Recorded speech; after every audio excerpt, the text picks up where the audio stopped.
Okay, so let's start. It's already time. So welcome to the next lecture from Effective Software.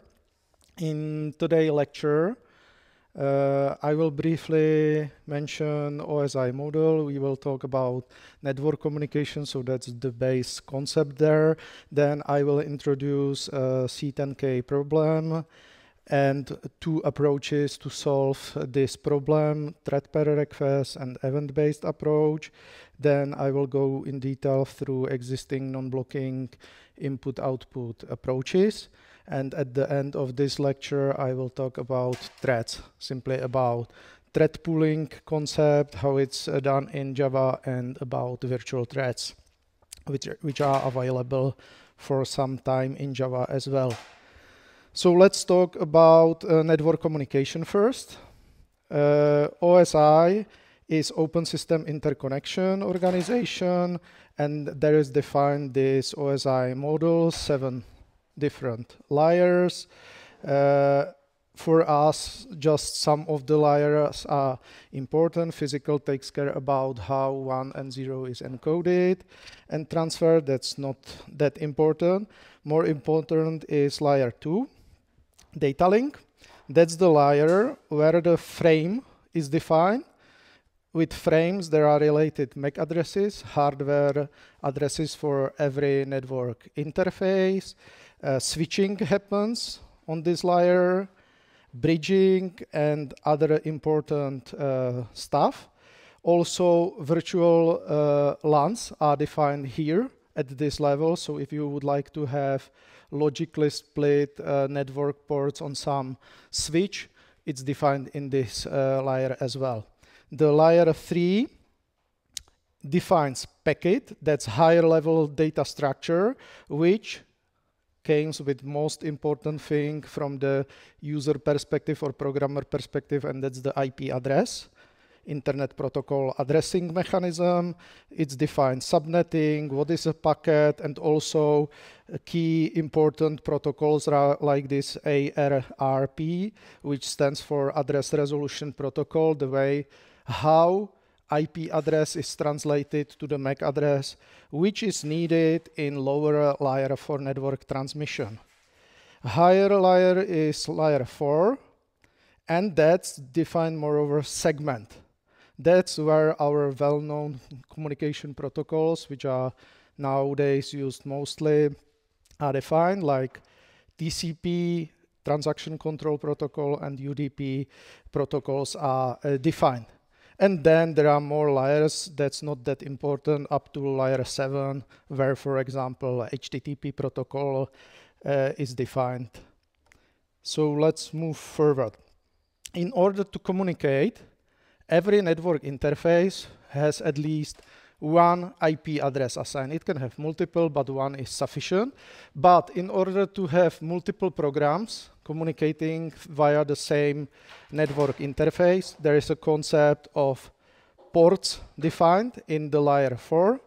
That's 16-bit number, which identify something like a socket for communication on the same endpoint. IPv4 address, you should know that it's 4 bytes length. IPv6 is 128 bits in length. This is how it's encoded if you write that in some browser.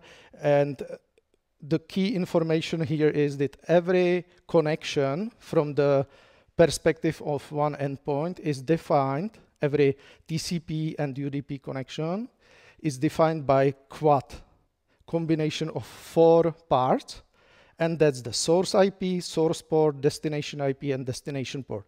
Whatever one of that part is different, it means it's different connection from that endpoint. So it's sufficient to change, for example, source port. That's what usually internet browsers does. They open multiple connections to the target server, so server is same. Target port is usually same. It's usually 443 HTTPS. Source IP address is same because you have usually just single IP, but the difference is only the source port. That's sufficient to distinguish between multiple connections from that endpoint perspective. So now let's look to the communication example. Let's have client at some part of the network, and let's have server at some part of the network. In this case, this demonstrates HTTP request going from the client to the server. So its HTTP request is formed at the layer 7. It contains some HTTP header and the request itself, and that should be delivered to the target server. HTTP includes the destination, usually in form of URL, and that's translated in the layer 4 into TCP connection. So there is a TCP header to that data. It goes further down to the network layer. So in this case, between layer 7 and layer 4, DNS resolution is used to identify target IP address. Then in order to transmit that data through the network, address resolution protocol is in place in order to replace IP address with the target Ethernet address.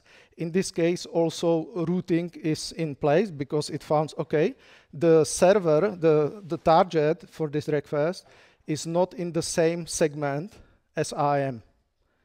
So in that case, that target MAC address here is not related to strictly to the target of this IP address, because between these two layers, it identifies through the routing table that it has to be changed to some different IP address and finally different Ethernet address which needs to be used. Usually that intermediate node is called as a gateway or a router in the network, so it goes through the router, and by router receives this data, and it found, okay, target IP is not I, so I need to change that according to my own routing table and find further target gateway, and again it sends it to another intermediate node which does the same. It found, okay, that target IP is not mine, so I need to find further target for that. In this case, it found, okay, one of my segments to which I am connected contains that address. So at this moment, this destination MAC address is finally the MAC address of that original IP address, because that's the server. Intermediate nodes doing the routing takes care only about layer 2 and layer 3. They are not looking to layer 4 and upper layers, so they are not modifying the internal content. Technically, they can look there, they can do IP tables filtering over that, whatever they want, but usually it's not necessary. So finally, when the data, the frame from layer 2, reach the server, the target machine, it goes to the layer 3 and finds, okay, this is mine IP. Then it goes to upper layer for the first time, to the layer 4, where TCP header is extracted and TCP transmission control protocol is handled. And finally, it reaches the application layer from where the process is taking the HTTP request and has to handle that. That's the whole communication, and usually it's more complex because there could be segmentation over the network, there could be VLANs, bridging, whatever defined VLANs and other stuff. So there are many hops usually in nowadays network. You can track that when you contact some well-known servers. It could be ideally 10, sometimes 20, even more hops until your data reaches the destination server. So that's introduction, what you should already know about the networking. So now, what is C10K problem? C10K problem is a server-side problem where the server, some application, some, let's say, web server, is handling large number of concurrent client connections at the same time. That's key. It's handling those connections at the same time. It doesn't matter that there is a lot of requests, but those are handled sequentially, but rather at the same time. It was defined some time ago, and it means, okay, it's more than 10,000 connections, simultaneous connections, which are concurrently open and some communication occur there. But nowadays, with more powerful machine, it's more like a C1 million or 10 million connection at the same time, handled by single process. In order to efficiently handle that huge number of simultaneous connection, there exist two approaches. One, thread per request approach. It was designed by or mainly used by Apache server. Apache supports also event-based architecture nowadays, but historically it was using this thread per request.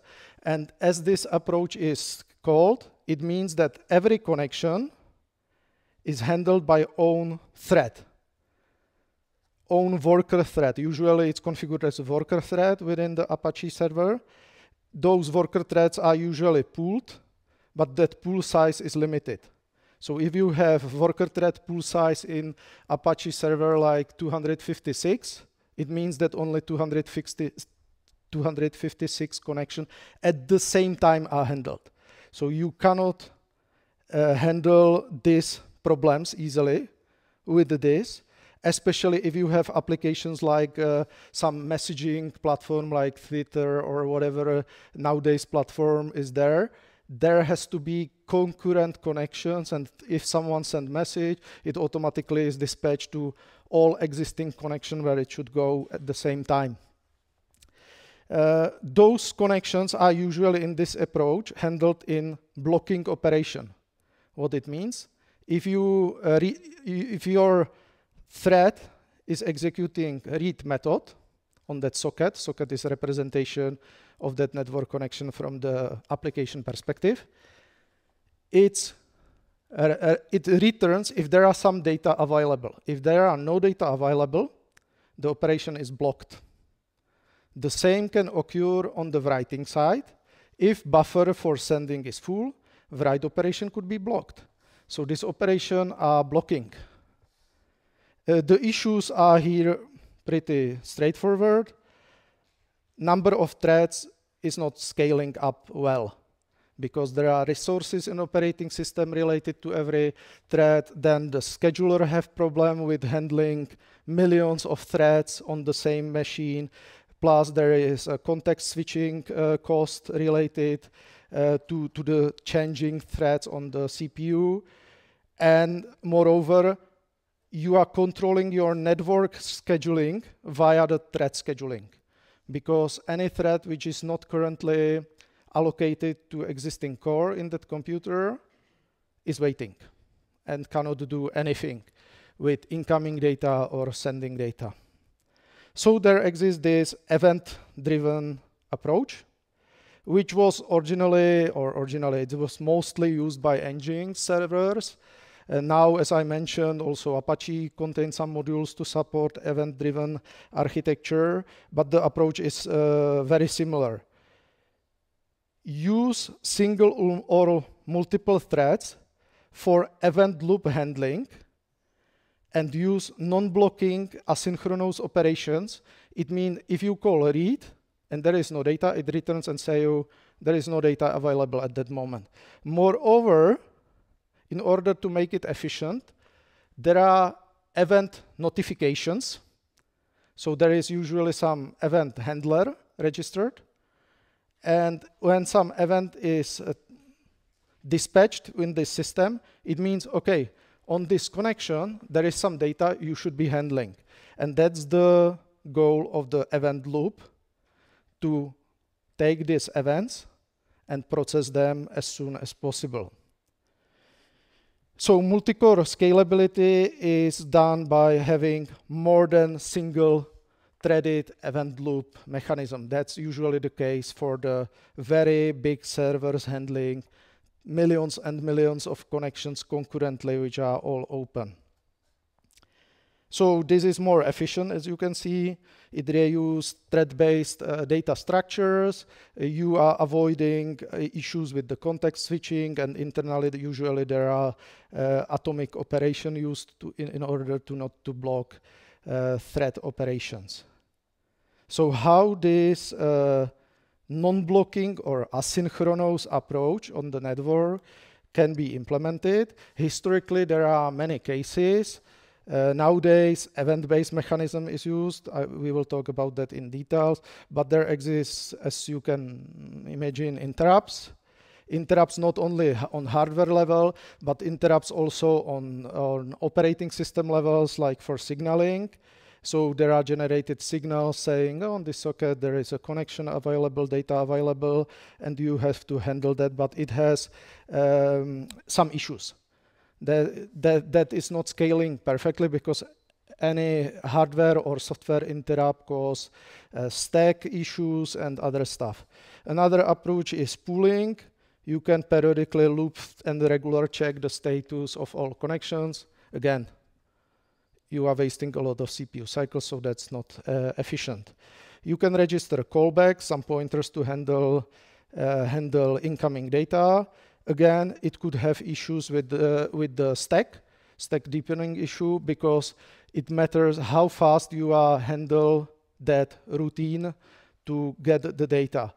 If new data is coming before you are completely done with the previous data, another frame is inserted in the stack, and so on, and you can quickly run out of stack. So now let's talk through the event-based mechanism, which exists for some time. Historically, the oldest one is select.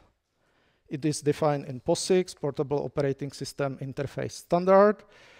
Originally, it was defined for blocking input-output operation. Later, it was extended to non-blocking. How it works, there is a main method select, where you are passing number of file descriptors. A file descriptor is a user-based data structure which works as a handle to the kernel-based data structure. So everything like a file or network connection from operating system perspective is handled very similarly via these file descriptors. So you are saying what is the number of file descriptors you are passing in, and then you are passing there several arguments in form of file descriptor sets, and you are saying, for these file descriptors, I'm interested in reading operation, for this, for writing, for error, and whatever, and finally you specify the timeout, the maximum time, until this select blocks. Just the select blocks, but it can have here hundreds and hundreds of file descriptors registers. And then there are these macros defined to manipulate file descriptor sets, to clear it, so insert some specific file descriptor in that set, or remove or check whether that file descriptor is currently in that set inside. This is nice mechanism, but it has a couple of problems. The past data structures, which are sent inside this select as arguments, are modified by the select and cannot be easily reused in the next cycle. Why? Because there is no info what is available, what kind of event is available for reading, for example. So it does it directly via the modification of the past set.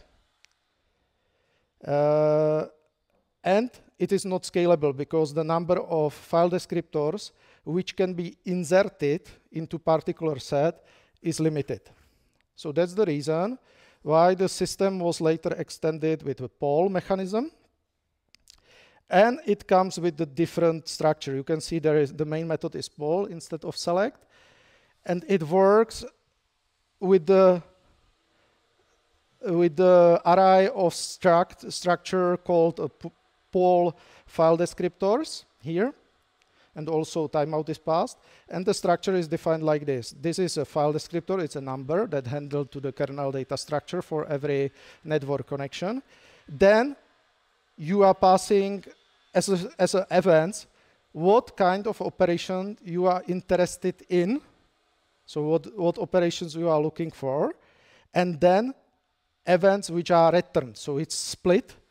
And that's mean now the data structure can be reused, because the system itself doesn't modify your input data, but rather manipulates specifically defined output data, the return value.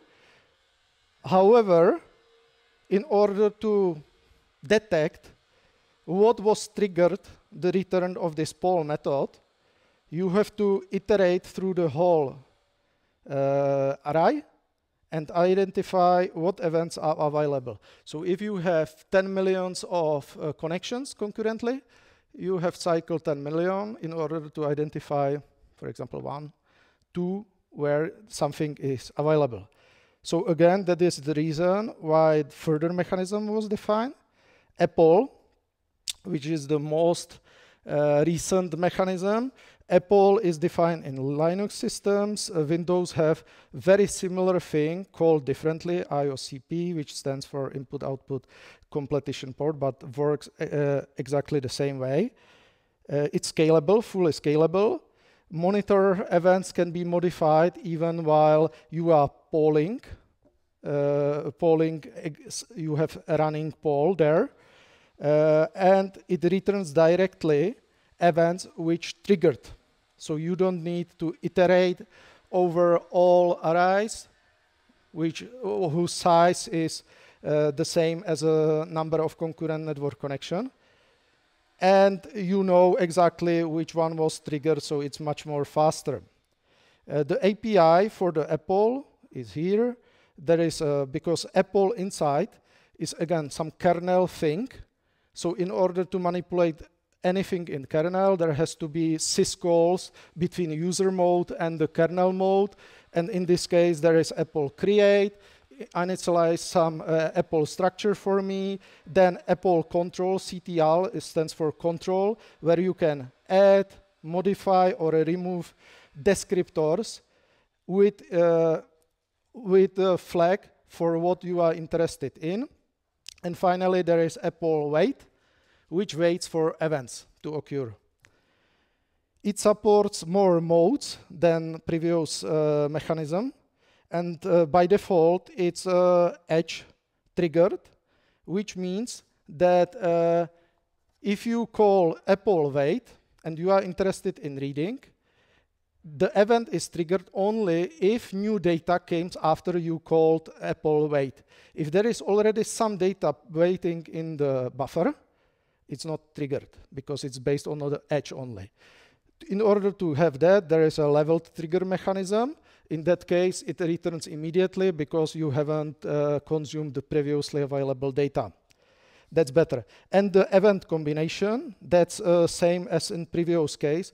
It will be defined as a number. And because you can be interested on the same network connection for reading and writing at the same time, for example, it's a logical OR operation over this constant. Input, output, priority input. This is a read, hang-up connection, closed, half-closed connection, full hang-up connection, or error occurring on the network structures there. So here is an example how it is used, because that's the way how you should create. If you are not using any higher level framework in C language, this is the way how you should create a network connection. So this first part defines how that Apple structure is working. The main thing is this Apple event, which contains, this is the events, the logical combination of events you are interested in.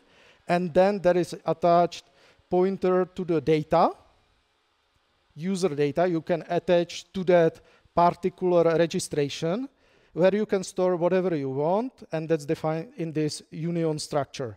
That's mean one of this, either pointer to some more complex data structure. The most common case for which it is used for the file descriptor itself. The kernel itself doesn't require the file descriptor there because it's registered through the control automatically. But for your site, for your program, you need now to identify on which connection that event occur and the way it's going through the data. or you can store 32-bit or 64-bit number there. And this is the program how you should work with that. This is the beginning. It will continue on the next slide. And so you should originally create the kernel-based structure for the Apple mechanism. It will return you again Apple FD, which stands for file descriptor. Anything in the world of operating system internally is file descriptor, so some kind of number to the internal data structure. That's this EPFD. Then you create this event with this structure. You have some client socket. That's again file descriptor to the client representation of that network connection. There are those 3 dots. You can do whatever you want. So we assume at this moment that there exists somehow a client socket already at my end. So I am interested in combination of these events, reading, error, or closing connection. Not interested in writing. So this is this logical combination of the constants. And then we are saying to the kernel via this Apple control method, on this file descriptor, we would like to add these events there. This is the file descriptor of the Apple structure into what we are adding that. And this is client socket on which the events should be applied. And those events are here in this data structure. That's how you register in single Apple structure one connection. So if you would like to register thousands of connections into the same Apple pool, you do that 100 times, 1,000 times, whatever time you would like to add new client handle to the network connection or server handle, you are adding it via this Apple control method. And then if you look to the main event loop, single threaded, to make it simple, there is this loop, never-ending loop, where we are calling Apple wait method on particular file descriptor, and we are expecting some events. This is returned from the method, and it will contain the number of the descriptors or events matching this number. So if this number is 0 or less than 0, it means there is some kind of error at the system, as usually. If it is greater than 0, then you iterate through that file descriptors, going through the events, and this is the way .data.file descriptors, how you will find where the event occurred. So then you call your handler, which then finally reads the data, parse it, probably create some output, and pass the output, write the output back to the network connection. That's it. That's the main mechanism, how this event loop looks like for this Apple structure. There can exist, as I mentioned, higher level frameworks which will, let's say, shield you from using these methods and provide different methods on higher level. But at the lower level, from that application going to the operating system, it's using Apple structure. Now let's look how in Java world that's look like. In Java, there is a thing called socket, that's the object class, which represent a socket without anything else, represent a client endpoint for the TCP IP connection. For server endpoint, there is a server socket. So it means it's bound to particular destination IP and port. This was already mentioned, and it provides input-output stream. So in Java, there is a byte stream API over this basic socket structure. So it means that you can read byte by byte from the, or you can write there bytes, or if you need do translation, you can see it like in this example. This is the simplest example for the client, for the Echo client. So it's connecting Echo service is usually running at port 7 at the destination. So this is the way how you establish client connection to the local host, the same computer, to the port 7. You are getting the Echo socket client endpoint of that connection. Then you are getting output stream. Print writer is making translation from the characters and also from strings from higher level structures into those byte sequences, defining I would like to flush automatically through all buffer when something is ended. So this is the way how I am getting output stream, supporting writing of strings, for example. The same way I can use buffer reader in order to read lines or whatever. I need some additional structure which translate a sequence of bytes into lines. So that's this buffered reader, and that's constructed from the input stream of that socket. And I have also, for the demonstration purposes here, the reader for the standard input if someone types something on the input of this process. So, and then we have while cycle where we are waiting for input from the standard input. If we receive something, not Control C, which will be now, we are printing it into user input, show it, and send it to the network connection. So out is this our print writer connected to the Echo socket client. And then we are waiting for incoming response, which should be usually the same thing. That's the point of the Echo service. That's how the simplest network client you can do in the Java world. Server socket, as mentioned, represent a server side of that TCP/IP connection. Within the constructor, you specify the port on which it will be listening for incoming client connections. And then, in order to establish connection, which was made by some client, you need to use accept method. That accept method then returns particular socket. It's no longer a server socket, it's socket because it's already bound to that quad, the combination of 4 parts defining the network connection. So if we look to the next example, this is the Echo server example in Java. In this case, I am using thread per request approach, so every request will be handled in own thread. I am using for that executor service, which defines a thread pool mechanism. We will talk about details about thread pool at the end part of this course. Then I am constructing server socket bound to the port 7. So it will automatically listen on all my IP addresses.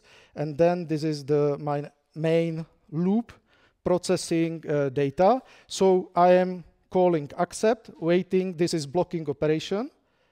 It's waiting for incoming connection. And if there is a connection, I receive automatically socket handle to that particular connection. And then if I receive that, I need specify final because this is inline implementation of runnable inside this lambda. So this S is a reference from this inner part, so it has to be final in order to be referenceable. So there is created a runnable where the run method contains this content, and it's passed via the execute into the thread pool service. So then this middle part is executed by dedicated thread, and the main thread immediately returns back and wait for further connection. So that's how thread per request mechanism can be easily implemented in Java world. And inside, that's very similar. We are getting input-output streams. If it is connected, we are reading the data from the input stream, and we are, because this is simple Echo server, we are just responding with the same content we received. And this is done until client disconnect from the server. That's it. But all this is done in separate thread. So if this server use cache thread pool and the size of the number of threads created in this thread pool is limited, and there are concurrent connections which are not closed, then some newer connections are waiting here in this accept and not are processed here, because you have no more threads until some of the connection is closed and thread exits run method of this runnable implementation inside this lambda, which is passed to the execute, to the interface of the thread pool executor service. So that was a representation for the TCP/IP connection, the client part and the server part. The similar thing can be done for the UDP connections. There are a couple of data structures. Datagram packet. It represents a packet at the layer 3 level. So source IP, target IP, source port, target port. At the IP level, as we defined initially, also the content is there, the data, the length and the offset where the data starts in that array. Then datagram socket is used for the as an endpoint for sending or receiving datagram packets. It can be bound to any available port, that's the default option, or can be bound to some specific port on that machine if it is still available, not bound by other process, because the idea of the ports, I was introduction on the second or third slide, is that it has to be unique on that machine, and two processes cannot use the same port number. So if it is available, it can be connected to particular number, and then it provides you the send or receive packet, datagram packets, and that's the by design blocking input output. So we are first talking about this initial blocking input output, and we will be extending it to non-blocking. And to complete this list, there exists also a multicast socket, which allows you, which is very popular for especially streaming stuff, which is used nowadays. It's bring additional capabilities, because if you have millions of clients looking to the same event, some sport activity or whatever, you cannot send million times the same thing. So it's using multicasting mechanism where there is a specific multicast IP address linked to that event, and the server side sends the data, sends only a single packet, and it is automatically distributed through the network and multiplied if it is needed.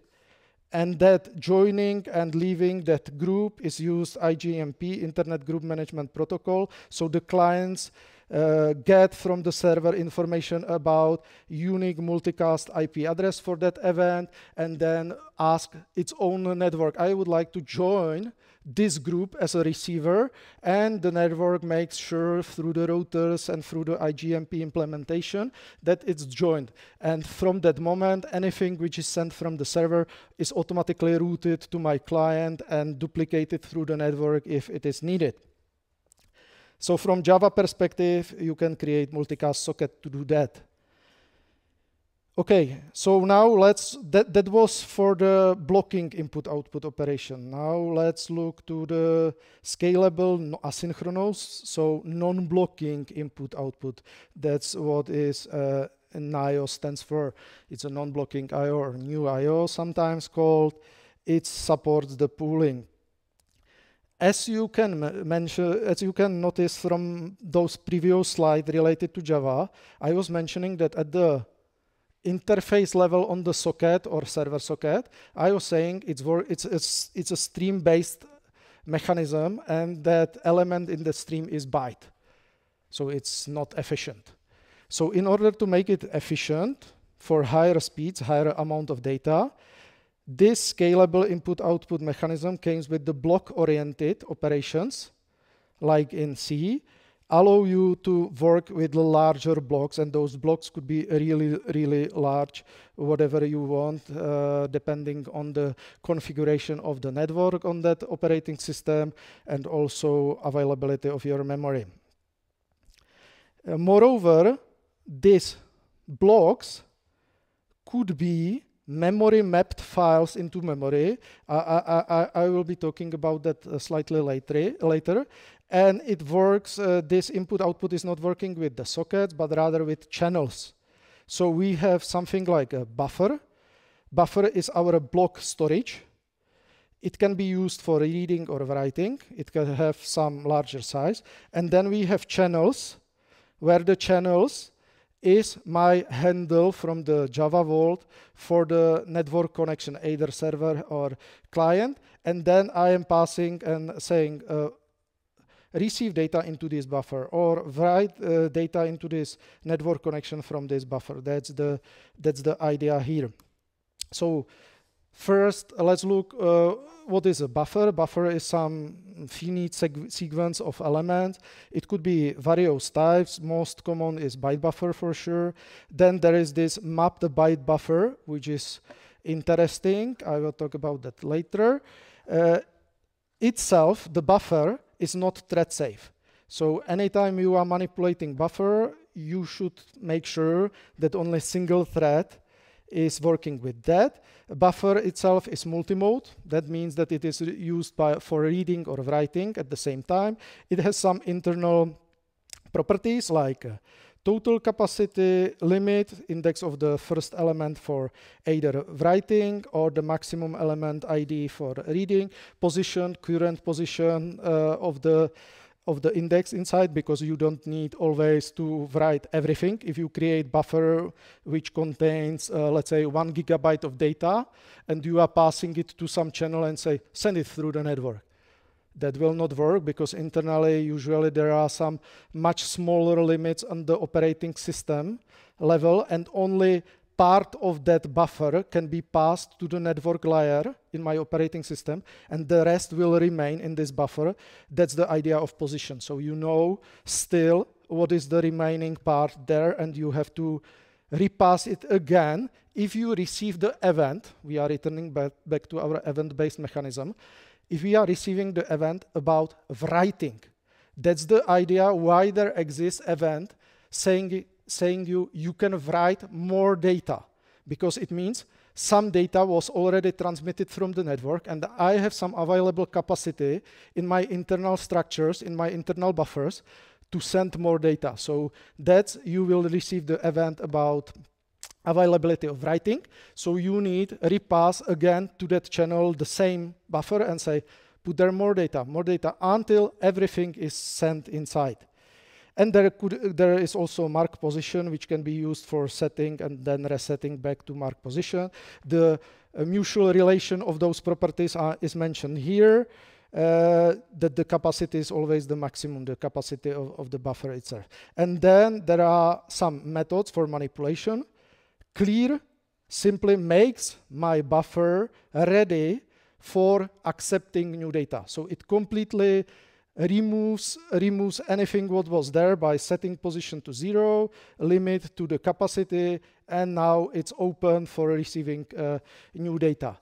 Flip operation, if you receive some data, so position is no longer 0, then the flip converts that buffer from accepting mode into writing mode. So it converts, the position is used for the new limit, and position is reset to 0, and it means now I have 1 MB of data inside, so a reader can read from this buffer 1 million of bytes, for example. Rewind is the same, ready for a rereading if you would like to read it several times, mark the position or reset the position to the mark. So in order to illustrate it better, it's here. So this is buffer in write mode, write from the perspective of the buffer itself. So currently 0 is at the top here. Currently there are a couple of data already in the buffer, but we still have some free place which can be used for putting more data. Usually this is useful as well, because if you write your own network communication, highly probable you will send out some data structures. So you cannot parse if it is incomplete, because you need to take care about segmentation. Whatever you send through the TCP/IP connection could be break down into smaller pieces over the network, and at the receiver, at the server side, you will receive a sender send, let's say 1 million of data, and receiver receive just, let's say 1 kilobyte of data. And that 1 kilobyte of data is not your full data structure you are able to process, so you need wait for more data. And that's for what is this useful. So until you know, yeah, I have full header, full data structure, and I am able to process. If not, let's wait for more data. This is filled here, then new data. And then, okay, at this moment, I have enough data to understand what was the request. But there could be one full request and partially some additional data. So you will process that one full request and remain that partial data in the buffer, and then additionally in the next cycle more data will be added, and if again the full data means something, you will process that. So even during the reading, you don't need to process everything usually, but just the part of the data which is needed. Reading mode is here. I've already mentioned, and then limit. If we do the flip at this moment, limit is set to the previous position, and it means here are the useful data. This is invalid data, but buffer has some capacity, so it's still there. Please do be not confused by the fact that if you are writing into network connection, you are in fact calling on the channel read. You are saying, please read data from this buffer. But you are reading data from the buffer, which is in read mode, right? And also similarly, if you would like to read data from the channel, you are calling write, and you are saying, please channel write data into this buffer, which has to be in the write mode. There are also these aliases put and get, which makes more sense, but are from a different perspective, because you are saying put on buffer, not put on channel. Buffer itself can be created in read-only mode. For some purposes, it is useful. Has array is property saying, yeah, there is some backend array which is accessible from the Java world. That's related to this red stuff. Buffer itself can be allocated to the native memory. Why? What it means? It means it's not allocated on the heap, where dynamically created object, new thing in the Java, is allocated by default. And I will talk about that on the next slide in details. And the typical usage, I've already mentioned that several times. By default, it's created in the write mode, that buffer, so it's waiting for new data. Then you call flip, then reading, and finally clear. Or this compact is used, what I mentioned, if you are not processing the full data and there is some additional partial data which waits for further data, then if you read your complete data, you call compact, and it automatically compact the data, remove the free space, keep the unprocessed data inside the buffer, and makes that the further writing will be done after that partial data, and it will be concatenated together. So that's very useful. So by default, if you create a buffer, it's created in the heap space. But what is the problem with the heap space? Problem with the heap space is that whatever time garbage collection cycle is started, based on the garbage collection mechanism, object can be reallocated in the memory, and the address of the buffer could be changed. So far, so good. But if you pass pointer to particular buffer to the operating system level, that is being problem. Because if you manipulate and reallocate the object, operating system doesn't know about that reallocation. So by default, the standard buffers, if they are used for networking operation, there is intermediary copy on the Java side, because if you are instructing operating system to write some amount of data into some kernel structures, the position needs to be fixed. So first data is from the buffer copied to some newly allocated area, then pointer to that newly allocated area is passed to the syscalls, and those are stable. So you can see that if you would like to write some efficient servers or efficient networking from the Java perspective, you cannot use these buffers, because there is always this additional copy overhead. That's why there exist these native buffers capabilities, which are allocated outside of the heap. So those are not subject of the garbage collection at all.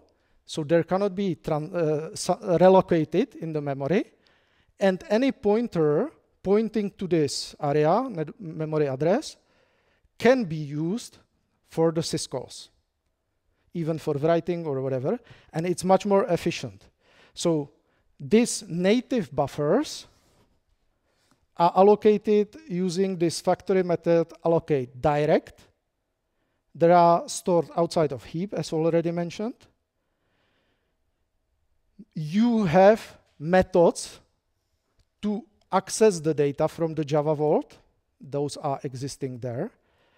But has array is not existing because there cannot be provided to the Java Vault OOP or the pointer reference from the, let's say that in Java nomenclative, reference to that array because it's not living in the heap space, which is limited to those 32 gigabyte, and that reference is 32-bit number or whatever. So it cannot address anything which is outside of that heap structure. So there is no backend array, but moreover, this structures removes all that overhead and are very efficient for networking. There are support slicing, duplication, and so on, read-only buffer, so all these additional methods performing some duplication or pointing to the same array in the native memory, all this is possible. There are some additional parameters, startup parameters for the virtual machine in order to analyze, limit the number of the buffers, maximum size of the buffers, printing statistics, because this part of memory is not a subject of garbage collection, and there could be fragmentation, and that fragmentation is then addressed only on the level of the pagination, on the hardware pagination available. But if there are huge pages, then there could be really huge fragmentation in that piece of the memory. I have to mention here that originally these direct buffers, native buffers, were designed for the networking. For this new I/O or the non-blocking I/O mechanism, there can be used also for reading from files, etc., etc. So you can read data into buffer from file and then pass data from that buffer to the output. That's usually if you have some static resources on your server, accessing JavaScript, images, whatever. That's how it works. You need to fetch it from the file system and pass the data to the network connection. So that's efficient. That's the reason why it was designed. But if you think more here, you can find, okay, but also for non-networking purposes, I can reuse my direct buffers for something else. If I have some own data structures and I don't want to put more overhead on garbage collection and memory management, I can allocate my own data structure outside of heap using direct buffers and do whatever I want and remove the pressure on the garbage collection. And that's how they are also used in many frameworks. You can do that as well yourself. So now let's continue back to the networking. So how that's work then in the Java? You have single thread. You can have more, but single thread. For every thread, there is a selector. Do not confuse with the select. Select is particular method for non-blocking I/O, which is quite old from that POSIX system. Selector is Java representation, but the selector here, depending on the system where that virtual machine is running, if it is Linux-based system or the Mac OS, it is using Apple-based structures internally, automatically. If it is running on Windows-based system, it is using that I/O completion port automatically. So it's mapped to the available event-based mechanism which is existing on that particular machine where the virtual machine is started. But in order to have something unified from the Java perspective, there was defined this selector.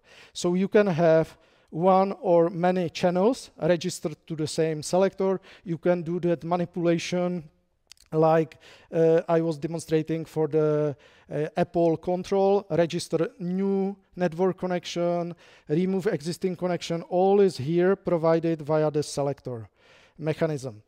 And then within one selector, you can have channel, and there are channels covering network communication, TCP/IP, UDP, multicast, but also file input/output. Because it's useful to have file channels, even those are not providing non-blocking access, because it doesn't make sense on the file system, but provides you interface to work with the buffers. So you can do that, as I mentioned, read something from the file, pass it to the network, read something from the network, save it to the file easily. So that's the reason why it exists here. And also, file channel, I don't know if I have details there, supports that memory mapped thing, which means I have, let's say, 1 terabyte file on my file system, and I would like to randomly access whatever piece from that file easily in my application.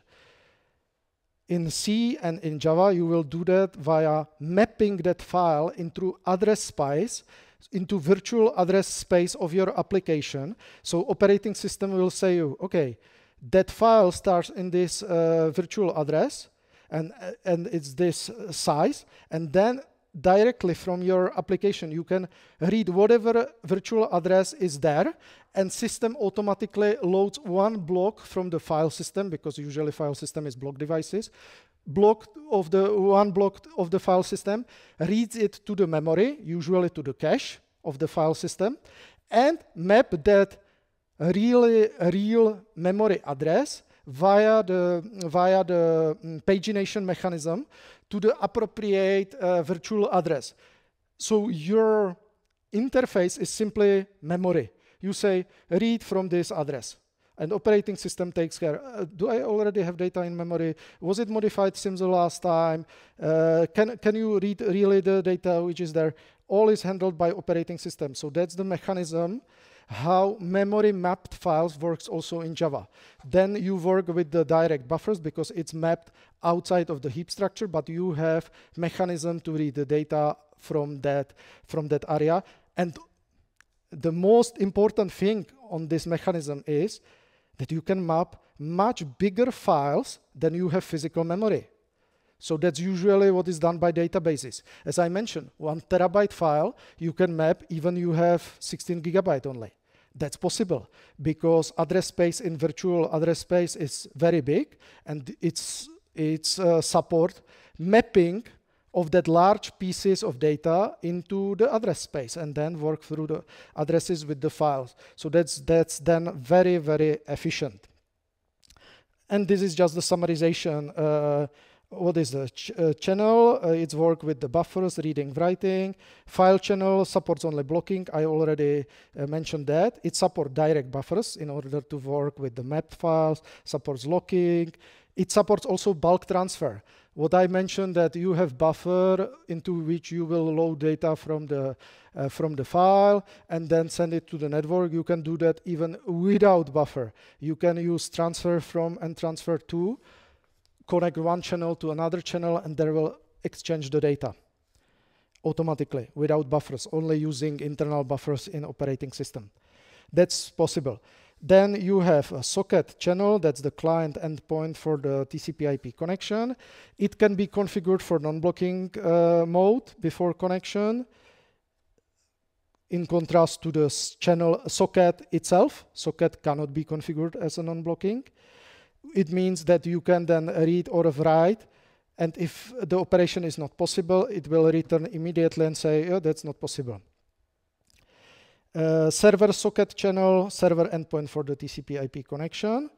Again, can be configured as non-blocking. There is the accept. Accept in this case returns socket channel. In case of server socket, it was socket. In case of server socket channel, it returns socket channel. That's the way how you accept new incoming connection in the server. And then there is that structure selector, which is creating using this factory method because it's internally initialize the operating system and kernel stuff like Apple or completion input/output immediately. And then you can register channels in non-blocking mode into that selectors using this register on a channel. So you have particular channel and you say register into this selector, and I am interested in operation read. Again, it's a logical combination, so you can combine it with the pipe symbol, with OP write, close, etc., etc. That's possible. All these selection keys are available.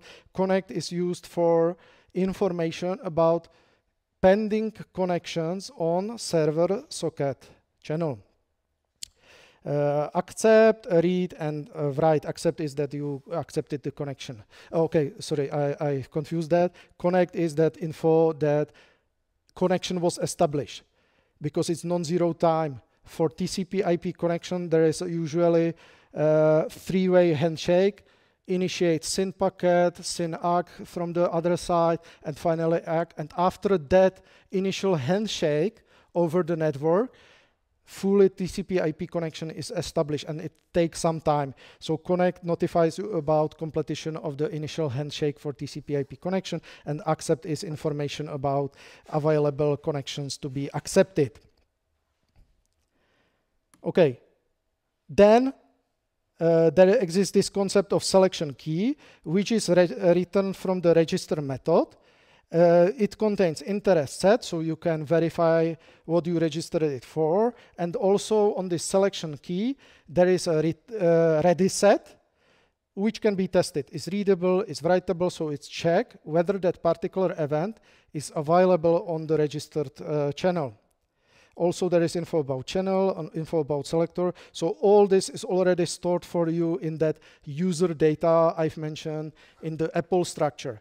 Optionally, you can attach, using this attach method, you can attach additional object. If you need some data structure, tracking some state machine of your connection, what is the state, client is authorized, whatever, you can attach additional object structure here, and then if you get notification about available event, you have always the way how you automatically knows, yeah, it was on this channel, and I have attached this my own internal data structure which tracks the state of my communication.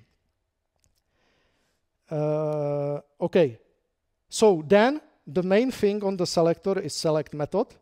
Do not confuse with the select as mentioned before, because it's internally called Apple wait, for example. And the select itself is blocking, but you can specify the timeout, how long you would like to block, until at least one event on the registered channels is available. Doesn't matter whether it's accept, connect, read, write, whatever. If there is at least one, then select returns. Or you can call select now. It returns immediately, but in many cases, it will return 0, and then you can decide, okay, I don't want to waste even this thread in my main event loop, and I would like to do something else, and it's my duty that I will regularly call select now, and periodically check that something is available for processing. So it's the decision of the user whether this is used or not. And then once this returns with the non-zero value, you use on the selector selected key, and it returns automatically collection of selection key, and that selection key is there only if the event is available. And as mentioned on the previous slide, then you have access to the channel, to the socket, to your attach object, to the ready set, and you automatically know what is available. So it's highly scalable. If you have 10 million of concurrent connections which are still open, then you receive just 2 where something happened, and within your main event loop, you are processing those 2 events, and then call again select. That's the idea how it works. Moreover, there are some additional methods on the selector, wake up. So if you would like to do really clean termination of your application, for example, and some different thread would like to close connection, but there is a select in blocked mode, you can call from different thread wake up, it will wake up and return 0. That's the idea, and also close. It will clean up the resources which are attached to this selector and underlying data structure. So now some just the diagram showing how how such server could look like in Java, more complex. I've already demonstrated simple echo server, but that was in blocking mode. In this case, it's non-blocking. And in this case, I am using multiple reactor patterns. A reactor means that for every reactor, there is a thread having some loop, some processing loop. So I have multiple reactors here, where the purpose is input-output. One of that reactor is acceptor, so it's able also to accept new incoming connections. But once connection is established, I have then additional workers handling that huge number of connections, where every have different amount of clients connected. And I know at every moment what events are available, and the goal of that thread assigned to that reactor pattern is just to do initial processing, extraction of the data, verifies that I have complete request available, not just the partial data. And if everything is ready, then I have some kind of handlers here, which then pass the work into additional threads, which does the heavy work, if there is some. So for example, there could be requests to perform some computation, or whatever, LLM model, which is popular, whatever, and that takes non-zero time. And you don't want to block thread which is responsible for the interfacing network connection and doing the parsing of the data and posting the response data. You don't want to block that with heavy work. So if there is anytime some heavy work, you pass that heavy work to the thread pool, to the dedicated thread pool, and then continue with handling, and that thread pool will make sure that it's processing the data, and once the data is processed, it returns back to that handler, and handler makes sure that it's performed right to the channel connection, and channel connection then pass the data via the network to the client. That's the idea here. So you can scale up if there is a really, really huge number of simultaneous connections, because if there is just thousands, up to 10,000, usually a single thread will be sufficient, single event loop. But if we are talking about 10 millions, then it makes sense to have, even for processing and manipulation with the data, more threads, especially if they are available in that system.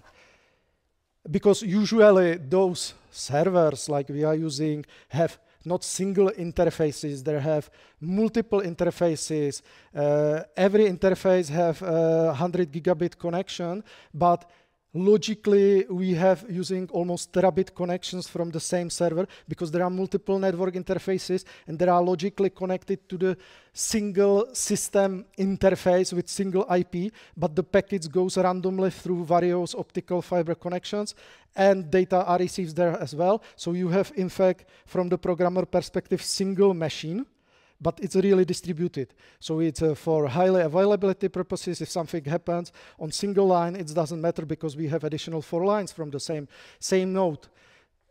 And then at that moment, it really makes sense to have multiple threads, multiple cores handling those connections, because even those network interfaces are there in many instances in that system. So up to now, that is all related to the network. And now we are moving to the final part, which is related to the threads. You should be all aware about difference between process and thread. Process, both support concurrent execution. One process can have at least one or multiple threads, so that's the hierarchical model. Process itself shares the same memory address space. So threads under the same process share the same address space. So in the world of data are using the same heap. So objects can be referenced from multiple threads. You have to take care about the synchronization critical sections, non-blocking algorithms over that, and so on and so on. Threads themselves have local variables, exception handling, and so on and so on. Context switching between threads is usually less expensive than context switching on the process level, because all those file descriptors I was mentioning today are related always to process. And if you are switching context between threads running in different processes, it's more expensive on the operating system level than switch just the threads. In that case, you are just invalidating or storing the registers from CPU into the stack and pass it something else. Everything else like cache, etc., can remain there.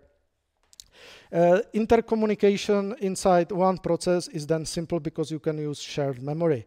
It is possible to have memory-based intercommunication between threads running in different processes, but in order to do that, you need call operating system level functions and ask for shared memory across processes. Then the same physical piece of the memory is mapped to the logical space of every process. Could be different address in each of that process, but it's physically the same. And then it's harder to solve critical sections, because in that case you need to use really something provided from the operating system or compare and set instruction or particular addresses, etc., etc.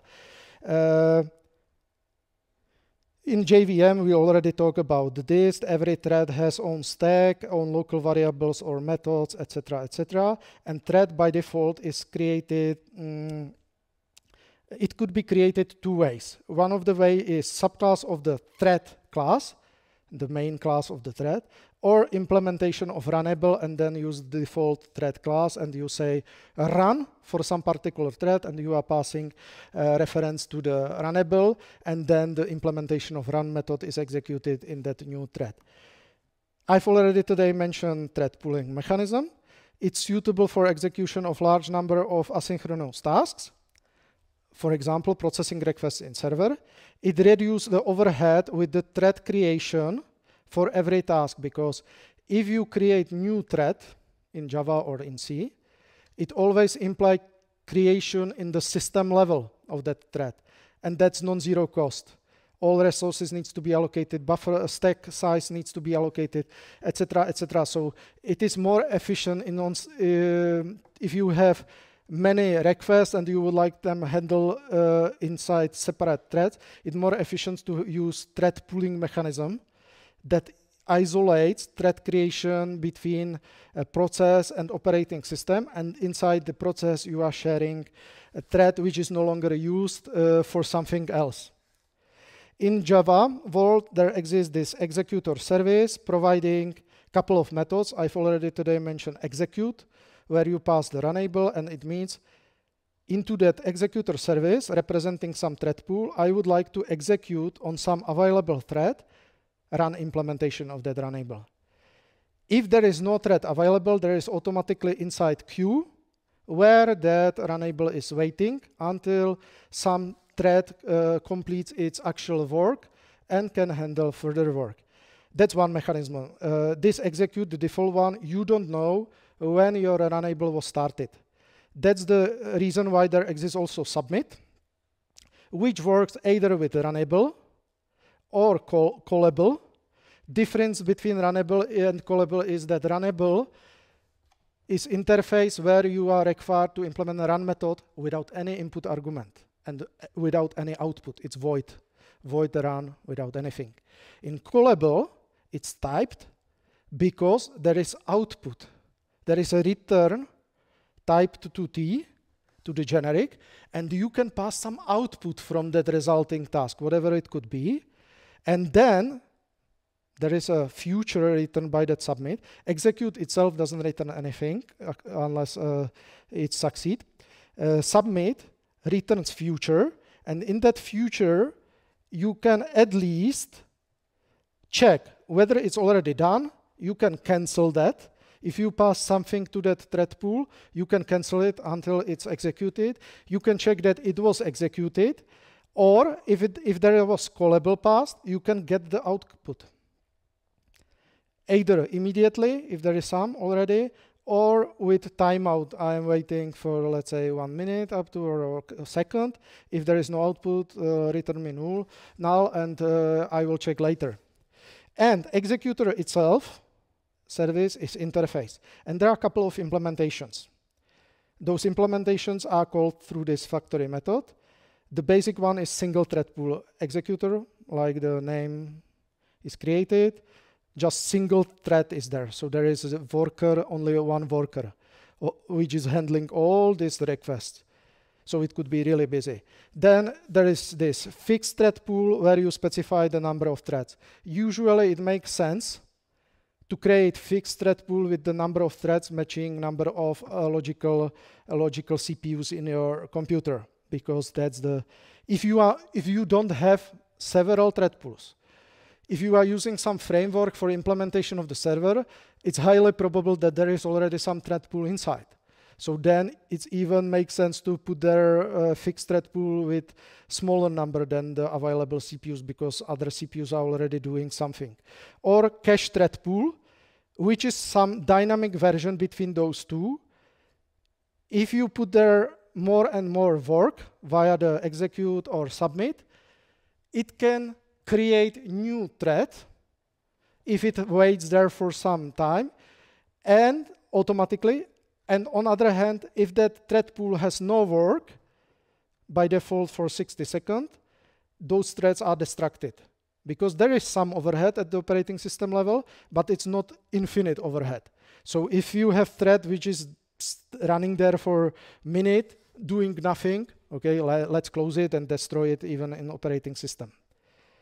So that's how you can easily do thread pooling in Java. There are also thread pooling libraries for C language providing very similar interfaces with this nomenclature.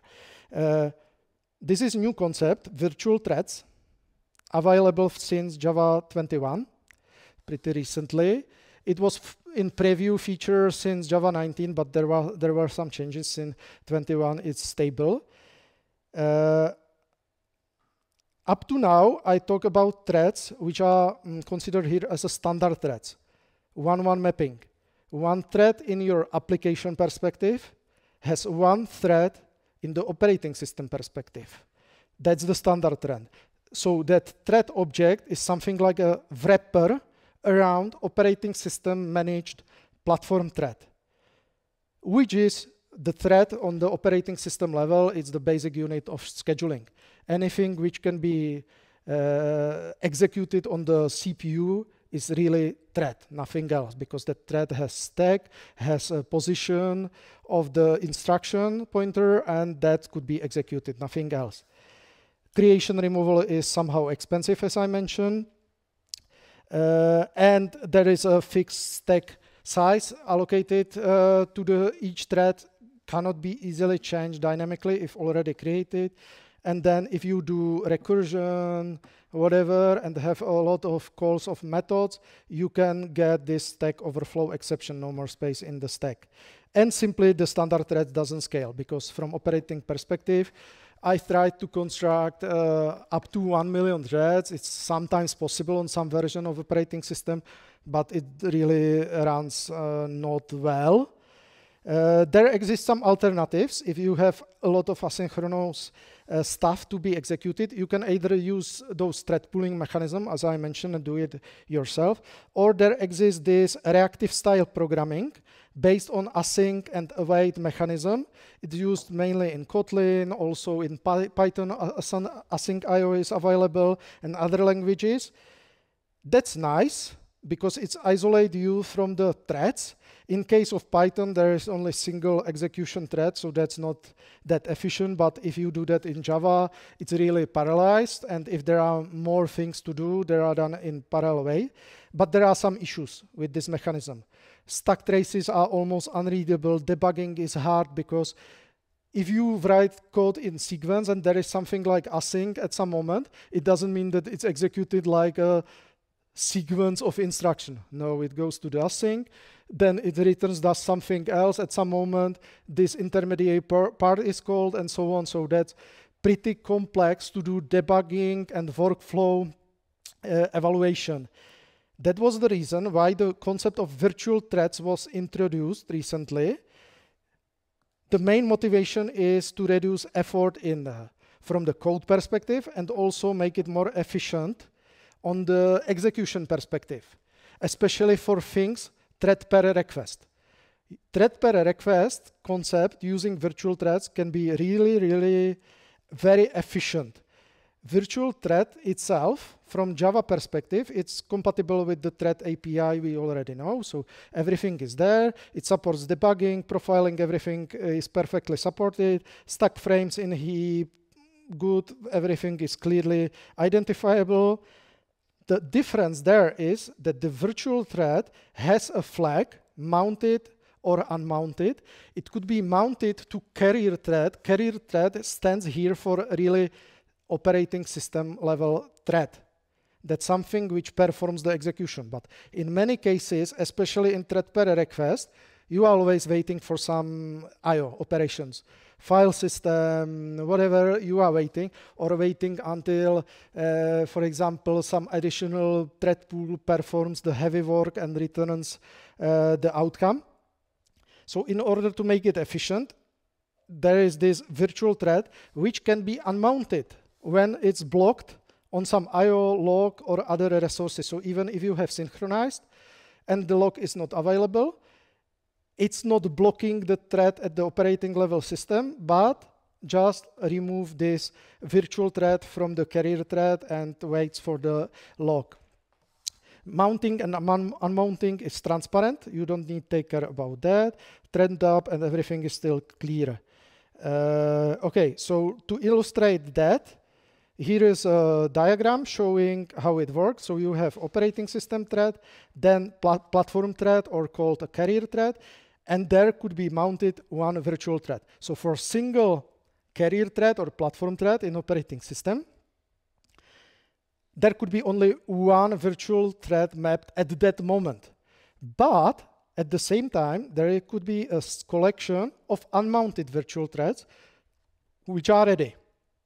And once this virtual thread is unmounted because of any blocking I/O, synchronization, or whatever operation, means that we are wasting time here, this gets unmounted into this collection. This is unmounted block threads waiting for whatever, something.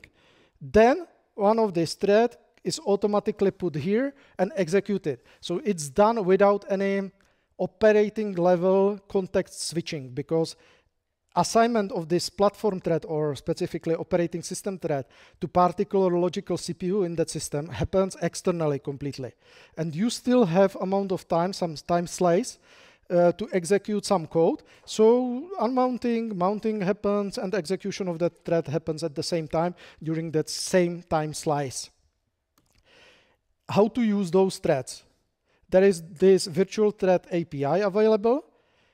Using this factory method of virtual, you can create a thread implementation of really thread API, but in this case, virtual thread.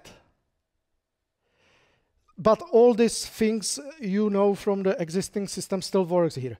Get current thread, thread local interruption, set daemon, and so on. All this works, even it's virtual thread. There also exists a virtual thread pool executor service. To simplify it even more, new virtual thread pool executor, and each task automatically runs in virtual thread, and the Java virtual machine internally takes care about mounting decision of how many operating system threads or carrier threads it has sense to have on this platform, does the mounting, etc. So from all of that, you are shielded from via these APIs. It is scalable, fast creation. It's just the allocation of new dynamic object, nothing else. It has very small memory footprint, no problem with the finite stack size here, or the stack size which is several megabytes, but nothing is running there, so you are not consuming the memory. Executing efficiently on the same way using the platform threads, and scales perfectly for I/O-bound workloads, especially for short-lived tasks. It has no sense to use these virtual threads for heavy work like compute whatever model, LLM model, but on CPU side. If you compute and do inference in LLM, large neural networks, on graphic cards, then it has sense because you are waiting on the output from the graphic card. Something else is computing, and we are talking about threads on the CPU side. So then it has sense. And it provides you simplified design, and I've already mentioned that it doesn't provide any additional work for CPU-bound workload. So here, single example. Let's define this new virtual thread per task executor service, so thread pool of virtual threads. This is the mechanism in newer Javas. Just try, it automatically handles exceptions, etc., etc. So this is executed only if this is available. Then, using a streaming API, do the stream of integer numbers from 0 to 100,000. And for each in the stream, here we have a lambda. It receives I as an input into the implementation here, where I am using another lambda because I'm calling a submit, which is expecting callable. So no input arguments, but expect return value. That's what we are doing here. And inside, just try it with the sleep and sleep for 1 second. So in other words, I would like to immediately start 100,000 threads where each of the thread is waiting for 1 second. After warm-up of this application, if you run this application with the standard threading, it will take very long time, depending on the thread pool size in your standard executor service, because those sleeps are blocking your thread and cannot be used for anything else. So if you have there just 10 threads for execution, only 10 threads are waiting. After some of them ends the sleep and finish the method, returns value, some different task can be taken. In case of virtual threads, this is no longer valid, because if we reach to this operation, this is something blocking, it automatically, as it was illustrated on the diagram, unmounts the thread, the virtual thread from the platform thread, takes immediately different virtual thread, and make sure that once this is ended, it automatically becomes ready for mounting again and executing. So in this case, after warm-up, even there is 100,000 calls, it takes the whole thing slightly more than 1 second, because every thread is waiting second, plus we have some overhead with creation of objects here. Yeah, and here is the explanation. If we create fixed thread pool with even 1,000 thread, which is really overhead, because even on the machines in the data centers we are using, those are usually have 500 physical cores, but not 1,000. For 1,000 we are using cluster operations. 1,000 is then overhead. It takes 1,000 seconds or more to execute this simple task. But this is just the illustration purpose. If there is network communication, file input, output, whatever else, synchronization, critical sections, everything will be handled automatically.